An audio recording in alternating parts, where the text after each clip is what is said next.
हा समाजापुढे। आणि यानंतर आपण थेट जाऊयात, काँग्रेसचं आंदोलन सध्या सुरू आहे त्या ठिकाणी। तर आपल्याला माहिती आहे की काल दिल्लीमध्ये सुद्धा सगळे खासदार एकवटलेले होते आणि मोर्चा काढण्यात आलेला होता, त्याला अडवण्यात आलं। आणि या सगळ्या पार्श्वभूमीवरती सध्या राज्यभरामध्ये वेगवेगळ्या ठिकाणी ही आंदोलनं सुरू आहेत। त्यापैकीच हे काँग्रेसचं आंदोलन आपण बघतोय।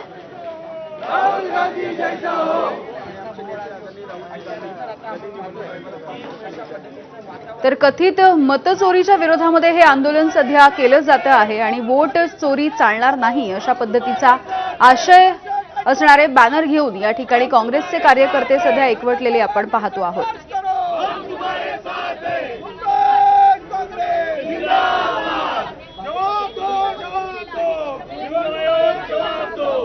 मुंबईमधली ही दृश्य आहेत आणि मुंबईमध्ये सुद्धा आता काँग्रेसचं हे आंदोलन सुरू आहे। अगदी काही वेळापूर्वी अशा पद्धतीचं आंदोलन संभाजीनगरला सुद्धा करण्यात आलं होतं, तिथे रेल रोको करण्यात आला। त्यानंतर मुंबईमधलं हे आंदोलन आपण पाहतोय।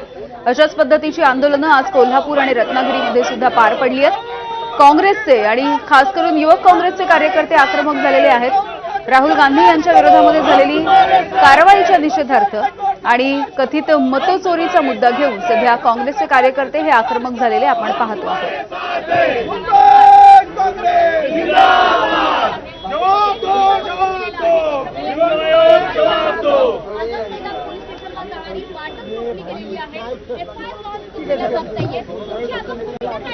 तर मुंबई काँग्रेसच्या कार्यालयाजवळ भाजप सरकार आणि निवडणूक आयोगाच्या विरोधामध्ये ही निदर्शनं सध्या सुरू आहेत।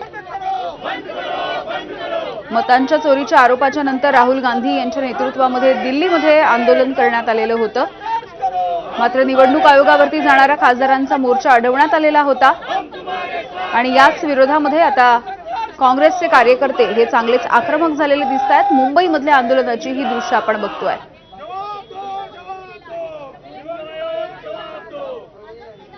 आमचे प्रतिनिधी सचिन आपल्याला या संदर्भात माहिती देत आहेत। सचिन, काय अपडेट्स? आपण बघतोय की मुंबई काँग्रेस बाहेर सध्या मोठी काँग्रेसच्या कार्यकर्त्यांची गर्दी झालेली आणि आंतरराष्ट्रीय पद्धतीने सध्या इकडे आंदोलन सध्या सुरू आहे। ज्या प्रकारे काल राहुल गांधी आणि जे इतर विरोधकांचे जे 300 खासदार होते ज्यांना पोलिसांनी ताब्यात घेतलं, त्या विरोधात खरं तर हे आंदोलन आहे। राहुल गांधी यांनी महाराष्ट्रासह निवडणुकांमध्ये मतांच्या चोरी केल्याचा आरोप केला होता आणि त्यानंतर आपण बघतोय की राज्यात ठिकठिकाणी आंदोलन होत आहेत आणि आता मुंबईत देखील आंदोलनाला सुरुवात झालेली आहे। राज्य सरकार असेल किंवा मग निवडणूक आयोग असेल यांच्या विरोधात इकडे जोरदार घोषणाबाजी सुरू आहे आणि ज्या पद्धतीने राहुल गांधी यांच्यासह खासदारांना ज्या प्रकारे दिल्ली पोलिसांनी ताब्यात घेतलं त्याचा या आंदोलनाच्या माध्यमातून निषेध केला जातोय। अगदी धन्यवाद सचिन माहितीसाठी। आणि यानंतर या बुलेटिनमध्ये पुन्हा एक छोटासा ब्रेक। बघत रहा एबीपी माझा।